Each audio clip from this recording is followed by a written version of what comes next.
My toxic creative director decided to hijack my multi-million-dollar account and kick me off the team just so he could take all the credit. But he forgot one tiny little detail. I'm the only one with the encryption keys. And when he tried to present my work to the board of directors in New York, the entire system flagged him as a security threat and locked him out of the building. We've all worked for a person who does zero work but steals all the credit. Well, I realized that if he wanted to own my work so badly, he could own the consequences too. So I let him walk straight into the trap he set for himself. So here's what actually happened.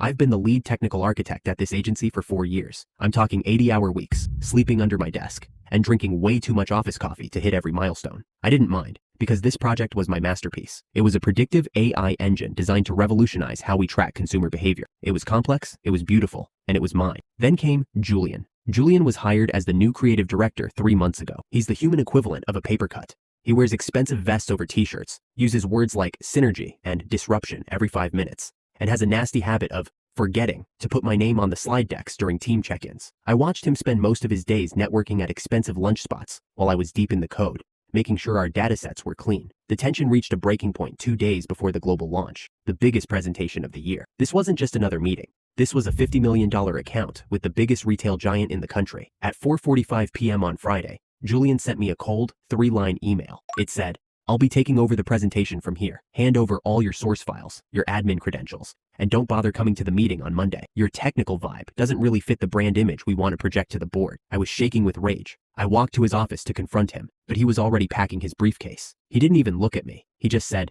"It's about leadership, not lines of code. Enjoy your weekend off." But then, I remembered a very specific clause in my contract. Because we handle high-security client data, our firm has strict protocols. I am the only person authorized to hold the physical encryption token for this specific project.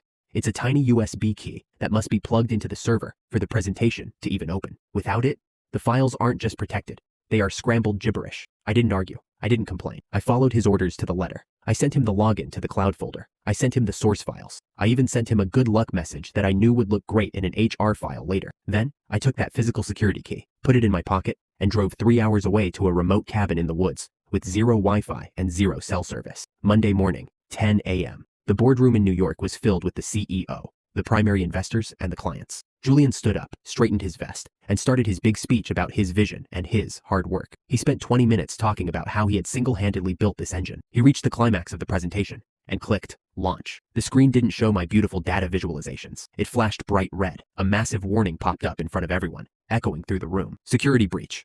Unauthorized access attempt. Hardware key missing. System lockdown initiated. Julian panicked.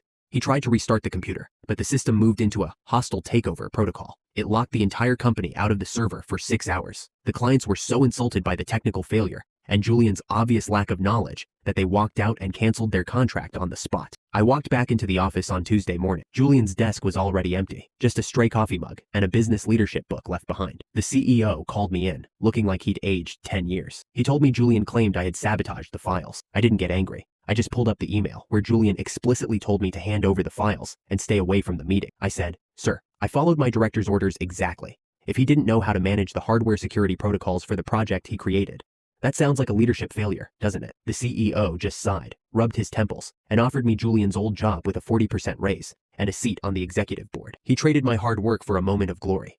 So I traded his career for my promotion.